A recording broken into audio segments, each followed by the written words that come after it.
Ladies and gentlemen, welcome to another episode of the Storybox, where I, your host, Jay Phantom, has the utmost privilege and honor to unbox the amazing stories of some incredible people from all walks of life and experiences.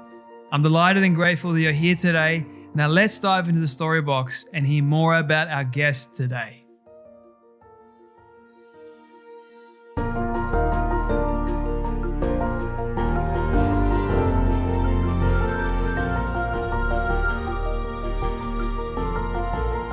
Welcome back, everyone, to another episode of the Storybox podcast. I've actually wanted to release this episode for quite a while now, but really struggled to find a perfect time, if there is such a thing, to actually release it. But with the state of the world right now and everything that is going on in terms of unrest, this false information being publicized, yes, I said it, there is a lot of false information out there, a lot of clickbait. I felt like my next guest is the perfect man to sort of come on and really shed some light into a lot of these issues that are happening in the world. Now, we actually did this interview a while ago. Dave Rubin is my guest today, in case you were wondering. Dave and I actually did this interview. He was one of the first ones to actually believe in what I was doing, come on the Storybox and really just have an amazing conversation. This was just when he brought out his latest book, Don't Burn This Book. It has since become a New York Times bestseller, selling hundreds of thousands of copies. He's also the founder and host of the Rubin Report over on YouTube and Apple Podcasts. Apple Podcasts, he gets thousands upon thousands, even millions of downloads.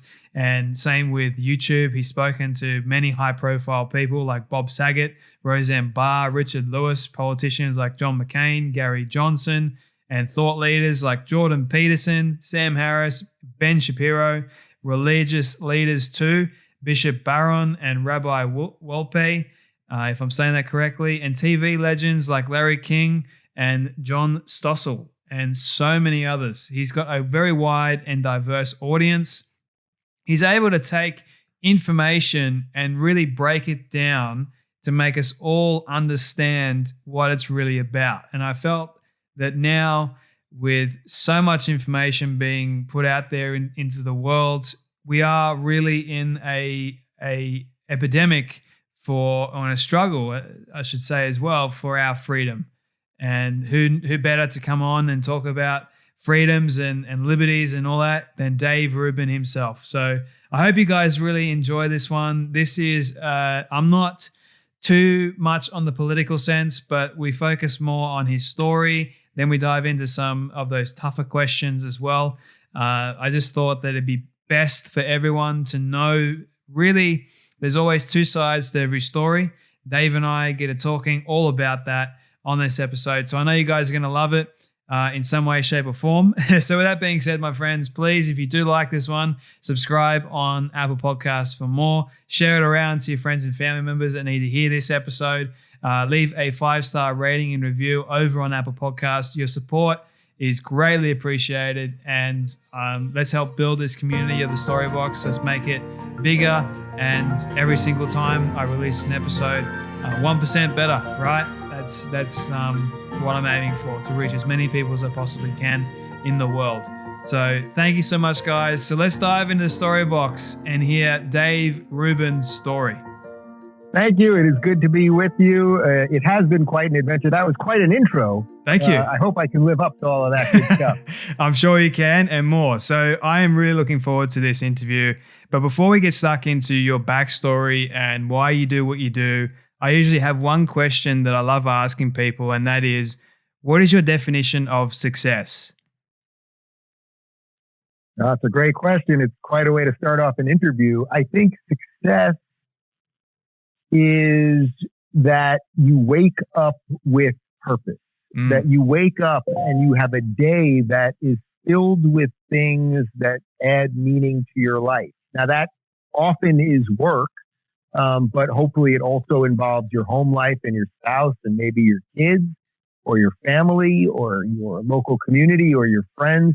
But I would say basically success, I don't judge my success now really by monetary success or material things. You know, it's nice I have a couple bucks now, which is nice. And I have a nice house where we built my studio and all that. But that really isn't what I view success. What I view success is I have purpose every day when I wake up. And especially right now with the release of this book, it's like I don't have a free minute during the day, but I'm not just doing stuff that I don't want to, having conversations like this with people literally all share thoughts on what's going on in my life and what gives me purpose. And I think through that, I have found success. That's a good answer, man. And in terms of this idea or this definition of purpose for you, how can someone find purpose in their own life, do you think? I mean, it's probably the hardest thing because it's like saying, what's the meaning of life? I believe that finding purpose really is the meaning. That's how you make meaning in your life. That if you create a world around you where you're doing something you find valuable, you will surround yourself with people that are probably doing something similar. They may not be doing it at the same level. They may be at a different part of the quest. But I find that the more that I do what I think is right, the more that I say what I actually believe, the more that I've encountered like-minded people. And then that I think is actually how we can all sort of repair the world. So I think the important thing is going out there and doing what you believe and trying it. It doesn't mean you will be successful right off the bat. In most cases, you won't be successful for quite some time. I had a lot of struggling years as a comic and a whole bunch of stuff before this. People always seem like, oh, you're an overnight success. And it's like, well, where were you the other 20 years? Yeah. It's interesting, isn't it? Like people often look at where you are at this point right now and they kind of forget the journey that led up to you getting to where you are today. So I'm interested in terms of your beginnings, because what I read in the intro was you went from this left mentality or mindset. Was that part of your upbringing and your home life? Well, I think most people in an American perspective, but I think this broadly throughout a Western perspective, so UK, Australia, I think generally you're sort of brought up with a lefty perspective. So in an American sense, it's kind of like, oh, Democrats good, Republicans bad, liberals care about poor people, conservatives care about money, Democrats are anti-war, Republicans are for war. Like that's just sort of like the basic factory setting stuff that most of us are sort of almost born with in a way, especially in America. And then the quest, I think, if you want to be a true free thinking person, is to break free of that factory setting. And I love the phrase factory settings because it's like when you get a television or you get a computer, it comes with those basic settings that everyone comes with. But then you might want a little more brightness or a little more contrast, or on your computer, your screensaver is going to kick in at a different point. That's sort of what life's about, that we're all sort of given this sort of equal thing. Certainly in a Western country sense, it's like in America, if you're born in America, you're free. You're free. There's no laws stopping you from doing whatever you want to do. We're all treated equally. It doesn't mean that we're all going to have success. You may have to work harder. Some people are born in a lot of money. Some people aren't. Some people have great physical gifts. Some people don't. That's all what the challenge of life is, to find your place in the universe. But I think if you're born in the West, you're born free. And I think that a lot of people are sort of born with this factory setting thing that sets them up as a lefty first. And it takes a lot of time to break out of that because you have to, it's sort of like Neo in the Matrix. It's why the red pill scene is so often meme because it's like, Morpheus basically says to him, if you want to continue living in a dream and not know what reality is, go ahead and take this blue pill. But if you want to know what reality is, you got to take this red pill. And I think a lot of people are taking the red pill right now, just realizing that a lot of the stuff that they were taught wasn't exactly right. And they're trying to figure out new ways to look at the world. That's interesting because in Australia, politics is very different. Like we have Liberal and we have Labor, which is two different sides of the spectrum. And one side believes one thing and the other side believes another thing. And one side provides more value, whereas, it's more or less like what you believe in what that side does and the leaders and all that sort of stuff. Like I'm not so heavily focused on politics in the sense like American politics that I'm meaning. So what is this, for those people that don't know, what is this lefty mindset and how can someone break out of it? Yeah, well, I'm glad you asked me that because, when I've talked to a couple other Australian podcasters, my dog's very excited right now. I've talked to a couple other Australian podcasters and I've talked to people in the UK and a few other countries. And through that, when I say liberal means something different to you guys in Australia than it means to people in the UK, and it means something different here in America. So when I talk about leftism, let's first talk about leftism, which is socialism, collectivism. The idea basically is that the state is somehow inherently good. And if we can just give the state enough money, meaning take enough money from some people, that the state will just organize us in a way that will be good. I simply don't believe that is a proper way to govern. It's completely reversed of how the founders of the United States set everything up. They wanted the people to, in effect, be able to govern themselves. They were escaping a king. What socialism offers, and they do it with a smiley face. They say, oh, you'll have free this, free that. We're going to give you all of this stuff. But what they're not telling you is we have to take your freedom to do that. We have to take your choice away to do that. So when I talk about progressivism or leftism, that's what I'm talking about. Now, a lot of people think that is liberalism also.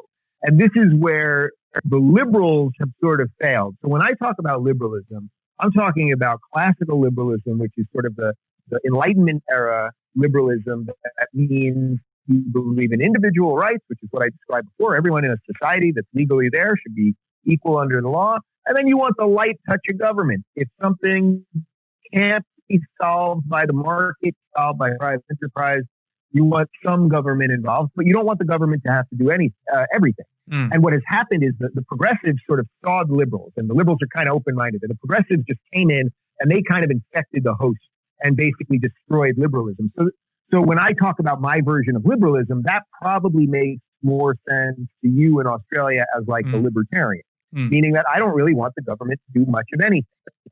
So a classical liberal and a libertarian in effect are almost the same thing. I would say a liberal is maybe a little more okay with some state power, where libertarians really want to disassemble as much state power as possible.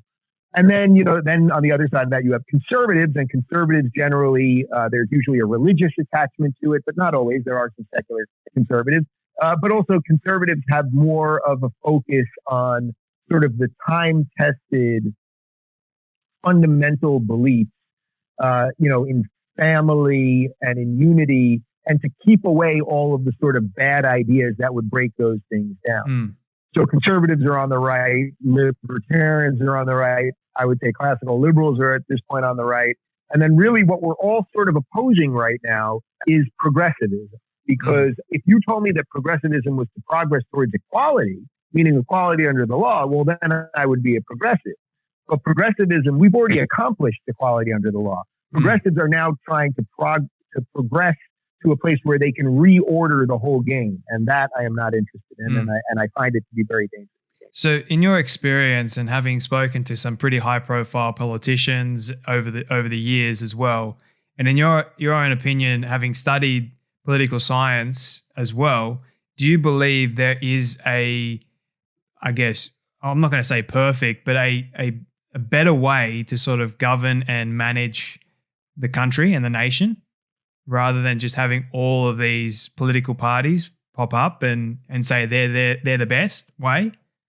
Believe us? I think we've done it pretty damn well in the United States. Our system itself, the idea that we have three branches of government: the legislative branch, which is supposed to write the laws; the executive branch, that's the president, he's supposed to sign the laws; and the judicial branch is supposed to make sure those laws are legal. That's a pretty great system of checks and balances that really goes out of its way to make sure that no system, no person, no group becomes too powerful.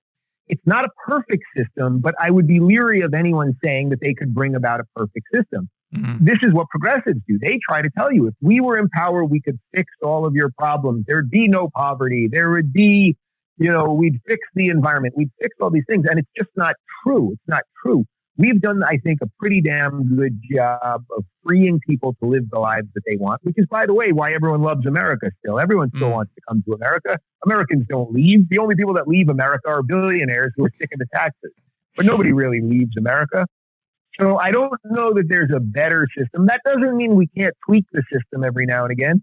That doesn't mean that, right now our Congress, the Senate and the House of Representatives, they don't really function that well. They don't do much of anything at this point. So I'm a little concerned about that. I would say, a lot of us also, it's funny because we left the United Kingdom because we ruled the king, and yet a lot of people think the president here is the king, as if he's supposed to do everything. But the guy's just 1/3 of the government. That's it. And I know obviously around Trump, there's a certain cult of personality to it also. But I would say our system is as close to perfect as you can get. And even for the flaws in our system, I would document the Constitution and the Bill of Rights, that you have God-given rights. The state did not make you free. It can take your freedom, but it didn't make you free. That is some brilliant stuff that I think most people on earth, if they understood what living freely truly is, would love to have those documents. So do you think we are working towards, in America, for that sense, we are working towards becoming more free and a more freer society? Well, we're in a struggle for freedom right now. I mean, even what's happening with COVID right now, it's like we're locked in our houses. I'm here in California. We're not allowed to go to the beach. Yeah. In many ways, that is against our Fourth Amendment, which is our right to assembly. But right now, in effect, that has been suspended.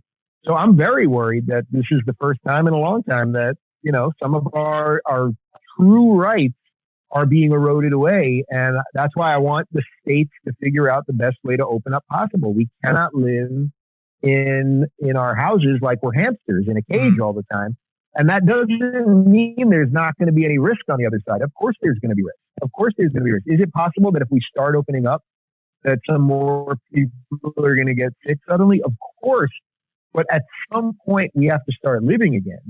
We all know we can't do this forever. And the more they just pretend that, we have to wait till nobody's going to get sick, like that's not an honest way of showing us what the problem is. It's very interesting, I think, in this time, especially because our rights as human beings as well, in Australia, for that fact, they're being challenged as well. I mean, we're still in lockdown. They've been releasing certain, I guess, restrictions for us, but we're still ultimately meant to be in lockdown. And I was reading the other day this very interesting article about, I think it's 7 steps of a totalitarianism society.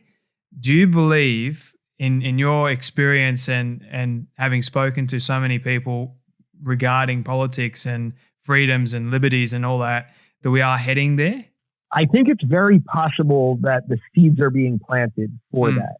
Right? Like we're trapped in our houses, as you just said. Yeah, they're kind of opening up a little bit and we're seeing some states opening up here, but I'm not open here in my state of California. So I don't mean that to say there's some grand conspiracy, some globalist conspiracy that is trying to enslave all of us. I don't mean it that way, but I do mean that when people are nervous, people that want power have good opportunity to take power. And, it's like this beach thing here in California. Like I know Australians love a good beach. I was at the beach in Perth, and you guys know how to do beach lifestyle, right? Okay. Yes. And the thing is that here, all they did was say the beaches are closed. They didn't explain anything. They didn't say, hey, instead of closing all the beaches, we're going to put them at half capacity. And when you park your car, you have to make sure your car isn't next to anybody else, and only groups of 4 or less can come. That would have been a mature way to deal with it. But instead, they just say, no, the beach is closed.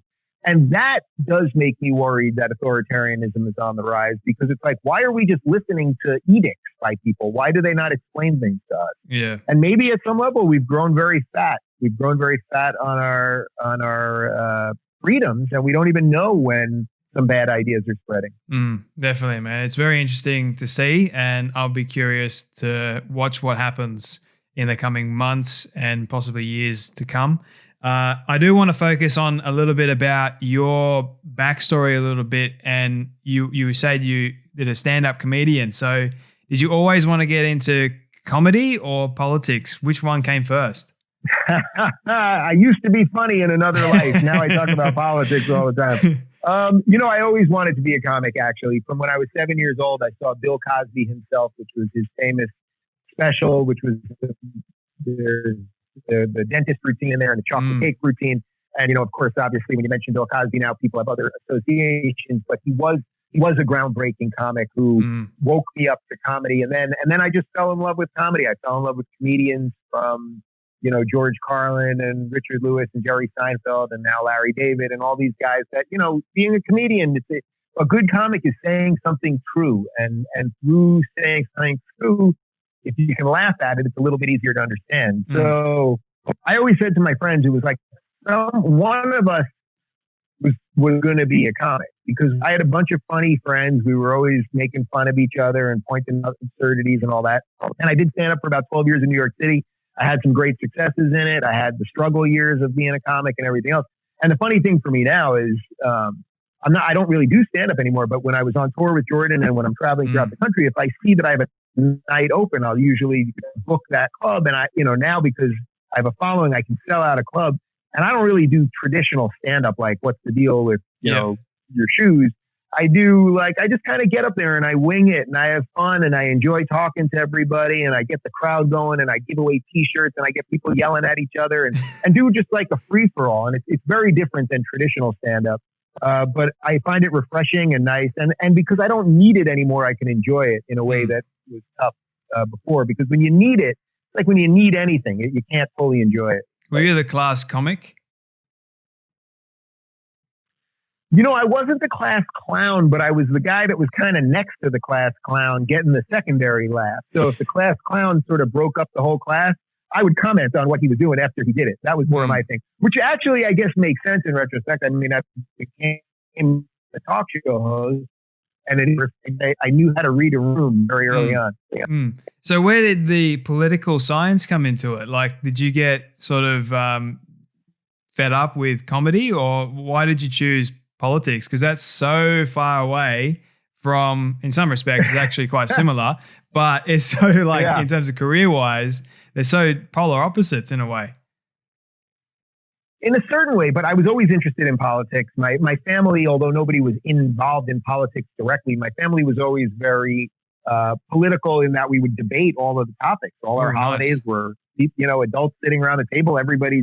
Everybody's arguing about everything. And I remember being at the kids' table, always trying to get to the adults' table because I thought whatever they were talking about was interesting, debating anything, foreign policy, abortion, whatever it might be. And then, you get heated sometimes, and then dessert would be served and we'd stop and it would be just fine.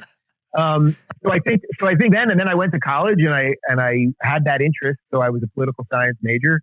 And I was just always interested. I was always also interested in news in general. And I always liked doing current events when I was a kid, who, what, when, where, why, how.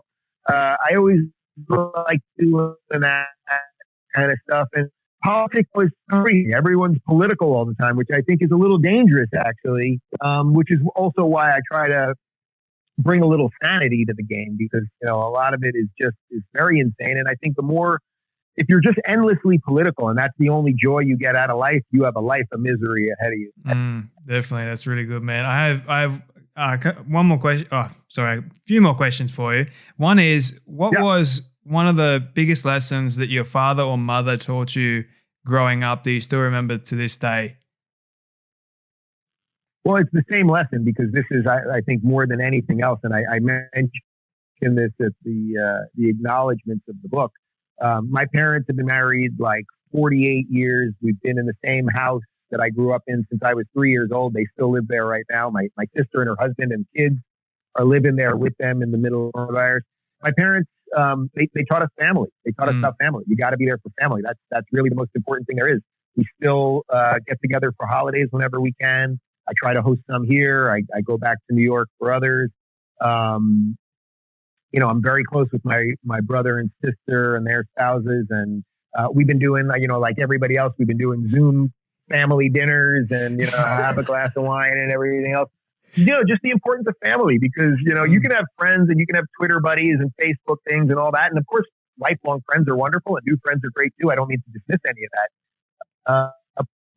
But there's something about the family. You come from these people, and their parents or your grandparents and all of that stuff. It adds to something that is deeply human. And I think we forget that sometimes. And I think, by the way, that people are waking up to it a little bit right now because, it's like, I haven't hugged my mom in over 2 months. I want to hug my mom, and I think a lot of people are thinking that. Yeah. I was speaking to someone the other day actually about that very thing. They've been doing Zoom meetings and I'm like, how in the world does that work? Like, it's interesting. But when you were, I guess, growing up and you were a comic as well and doing stand-up and you're going through all the challenges, what would you say was your biggest challenge through that? And also something that sort of built up your resilience as a result? Well, it's probably the same thing, which is that you just have to not quit. And I know that sounds kind of like glib or something, but like when you're doing stand-up and you're in those struggle years when you're not getting paid and you're trying to figure out what you're doing. And, here in America, we did something called barking, which I'm sure you guys, your comics are doing it too, where you got to stand out on the street corners, handing out tickets, trying to get people to show up, and you might perform for 4 minutes in front of 6 people and 2 of the people don't even speak English. And, and you're out there and it's miserably cold or it's raining or the rest of it. It's like, that's not fun. But what you learn through that is that hard work and dedication pays off. Like when I think back to those, I spent years on these street corners, 6 nights a week, sometimes 2 hours a night doing that in major snowstorms. And no matter what was going on, I was doing it in right after 9/11, which was seriously weird and uncomfortable, and the rest of it. And what I look back on it and I'm like, I don't know how the hell I did it. How did I do it? Sometimes it would be so cold, I'd put on 2 pairs of pants and double socks just to stand outside to go do stand-up, And I don't know how I did it, but I guess it's sort of that's what life's about. Like when you're young, you just do stuff and know why you're doing it. And then you look back on it one day and you're like, holy cow, I did that. So I think just that work ethic, you got to work hard and it's going to suck. Nothing's easy. Nothing that's worthwhile in this world is easy. If it was easy, everyone would do it. If you really want something, you better be prepared to make a lot of sacrifices for that thing. I'm curious to know, when did this meeting with Jordan Peterson come about and how did it come about actually? Yeah, so it was about, we first met, it's about 3.5 years ago now. And we first did our first interview was on Google Hangouts because I was building this studio and hadn't yet. And a lot of people were talking about him on Twitter, and I did this chat with him on video, and our internet wasn't great here, and it was very choppy, and I could barely see him at times. And we finished the interview, and I thought, man, that was either the smartest, most interesting person I've ever spoke to, or he's a complete nut. And then over the course of the next 2 years, I got to know Jordan quite well. We had him on the show and here many times. We toured together for 1.5 years. And what I saw was a guy who was honestly fighting for what he believes in, who was writing things that were true, who is helping people turn their lives around. The 10 days or so that we spent in Australia, was some of the best parts of the tour that we had. I absolutely loved Australians. I loved the country. Got to hang out with the koala, did all of that kind of stuff. What I love though about Australians is you guys have a great sense of humor. Also, there's very big similarities with Americans. You guys don't like political correctness, and to do the last that Jordan and I did together was the Sydney Opera House, and it was our only matinee show of the whole tour. It was a beautiful day, and I'm sure you've been there. And it's, all the people outside, and it's gorgeous, and the theater is incredible. And I didn't know that the Opera House actually is a theater in the round, meaning there's audience completely surrounding you. Most theaters, you're just looking out to the audience. But in this, you have audience in front of you. You got audience on sides and behind you. And as a comic, to go up there and get a laugh, when you get a laugh and you feel the laughter hitting you from behind, hitting you from the side, because you can actually feel it. Because there's a sound to it, and you can physically feel it. It's like, that was absolutely awesome. So truly one of my best memories of the entire tour was that final show that we did in Sydney. Well, I'm biased because I am Australian and I love my own country, but I also love Americans. And I've been told a lot that Australians actually look up to Americans, and it's a complete opposite as well for you guys. You kind of love Australians. It's like, it's funny, like we're kind of, Yeah. I'm curious to know. I think Americans see Australians in many cases as kind of like a slightly more fun version of us. Yeah. Or something like that. You know, like you guys are a little more chill. I mean, one of the things that I didn't know about Australia is I guess you guys have notoriously bad service at restaurants. That like, it's just like, yeah, if the waitress shows up, she shows up. If you get your food, you get your food. If it's the wrong order, you just eat it. Yeah. You know, like there's just like a more relaxed atmosphere there. Maybe that's because you guys are an island. You know, you got water around you. Things are a little bit easier. We got to deal with Canada, you know? You got to come back here. And when you do come back here, I'll take you to all the great restaurants and cafes that I know because I know the owners, and you don't have to wait too long for your service. And if you get it, I will gladly take you up on that. We're definitely going to do. Sorry, I'll take you up on that. We're going to do an Australian tour for sure. Oh, awesome! When things get back to normal. Awesome. So I'm curious to know as well. Like you've been around Jordan Peterson for a long period of time. What was one thing that you took away from Jordan that you've never taken away from anyone else? That if you truly say what you believe, and if what you believe is good and just and right, you can change the world. Mm. You know, it's like, I know a lot of people think he was like Superman or something, or like he's almost not human, what he did. But I know that the man was human. I spent a lot of time with him off camera, off stage, being a regular guy, taking a walk, going to lunch, you know, like taking a car ride on the road. And he's a regular man, I assure you of that. And what he tried to do was write something true, which is what he did with 12 Rules. And then he tried to apply that to the world. And by doing that, he actually changed the world. And I think anyone is capable of doing that. I really do. Definitely. So, Dave, I want to talk to you about your new book for a moment and give you a chance to sort of publicize it and tell people about it a little bit more and why they should buy it. So what is Don't Burn This Book? What inspired you to write it? And why do people need to read it?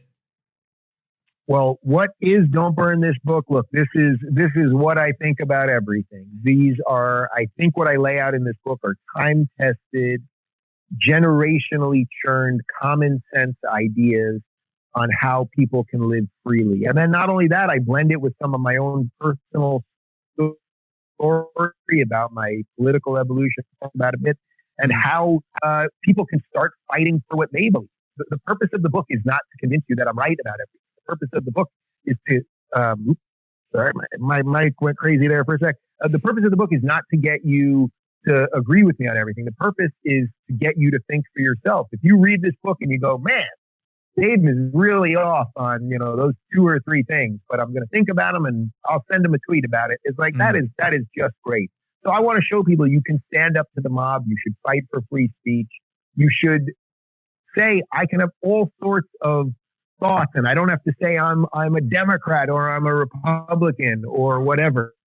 That you can come up with a cohesive set of views that will enrich your life. And why did I write it? Because I believe in that. And I think the world is in a strange place where people aren't that sure what they believe. And I wanted to help give them the courage to do that. That's good. Where can people buy the book? Well, I believe that our Australian publisher is through the UK. So I think you guys have to go to the UK Amazon site. Okay. But probably even easier if you just go to don'tburnthisbook.com. One of the links there will take you to some place that you can get it in Australia. And I know we're doing pretty well out there. But Amazon's probably the best spot. I'll make sure that the links are all in the bio when this does come out. So I have 2 more questions for you, Dave, if you don't mind. And yep. Second last question is, what is your favorite film, your favorite actor, and the last movie that you watched?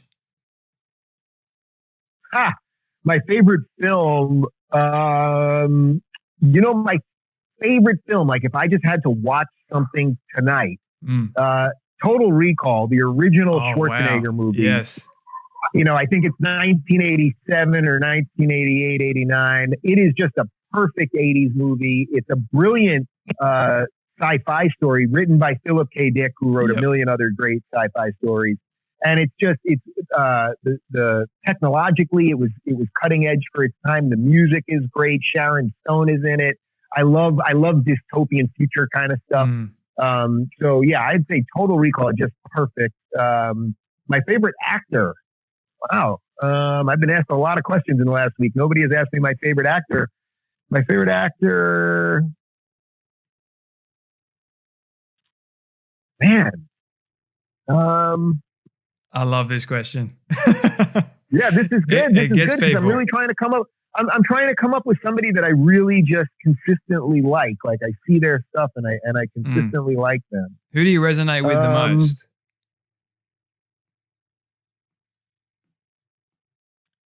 I don't know that I have an answer for this. It's like I could just come up with the name of an actor that I like, but I don't know that I'll tell you something that I'm watching right now that I'm absolutely loving. I'm watching The Sopranos. I'm rewatching it. I watched it, 15 years ago. Rewatching it right now. I'm in the midst of season 5, and it's just absolutely brilliant. And it's nice to watch things that aren't about the time that we're in right now. It's nice to watch things that are a little bit time capsule themselves. Just get your brain away from everything, out of normality, so to speak, and just associate yourself with entertainment, just purely mind-numbing stuff. So, Dave, we need it sometimes. Yeah, we do. We really do. So my last question for you, Dave, is you've reached 100 years old, and as a birthday present, your friends have put together a mixtape of everything that you've said and everything you've ever done, and they've played it for you. What do you want that mixtape to say and to show? Well, I hope that it'll show that I was somebody that honestly fought for what I believe in, and that the ideas that I put forth, hopefully in 100 years from now, hopefully those ideas will have taken root even stronger. Hopefully we won't live in a totalitarian, dystopian sci-fi future. Hopefully we'll live in a whatever country it is that we live in. Hopefully our countries are freer. Our people are free to say what they think and fight for what they believe in and everything else. And that people will look at that, 80 years of work that I put out there publicly and said, this guy was one of the people that tried his best in a weird time. That's really good, man. And I feel like that is a perfect way to end our conversation. Dave Rubin, thank you so much for your time, my friend. Really appreciate it. And for coming on the Storybox podcast. Thank you. Thank you. I've enjoyed talking to you, and I'm going to take you up on those restaurants when I get back out to Australia. I'll put it in my calendar, man. Just like literally reach out whenever you want, and I'll take you. I know people. All right. Thanks, Dave. Sounds good, man. Appreciate it. Thanks a lot. All right. Bye-bye. I don't like this part because it means that sadly, we have come to an end of yet another incredible story. I just want to say thank you to all of you for tuning in and listening to our guest today. It is my prayer that you would have felt inspired, motivated, challenged in some way, and that you would have learned something new as well. If you'd like to hear more amazing stories like this one, you can do so now by searching up the Storybox on any podcast platform. It's that easy. If you did get something from our guest today, please share it around to a friend or family member that you think could benefit from hearing this powerful story. And before you go, please leave a rating and review on Apple Podcasts. It will only take 30 seconds and it will go towards reaching more people. Let's start changing lives through powerful stories like this one. Your support is greatly appreciated. Until next time, when we dive back into the Storybox, I'm Jay Phantom, and don't forget, your story is worth more than you know. I'll catch you next time.